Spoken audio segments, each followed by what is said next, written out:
Here's how to clip in and out of your bike. You can see right here I have my bike shoes on. And basically what you're gonna need to do is you need to make sure the pedal is actually flat enough like this. When you're actually going it, you can push it with your foot. And you can see right here, we can basically just force it into place and it'll automatically just click just like so.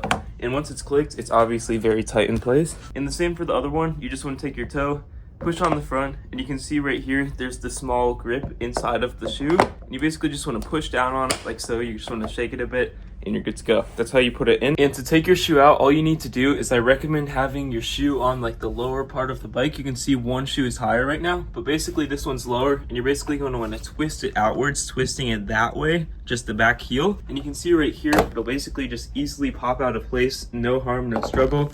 And the same for the other one. You can see right here, this is my foot. Basically just want to twist it. Once it's down, it's a lot easier though. And you can see the same for the other one. You basically want to twist this heel just outwards like that. And you can see right here, it's basically going to pop out of place like so. It's going to require some effort. That's all you need to do. If you found this helpful, leave a like and subscribe down below.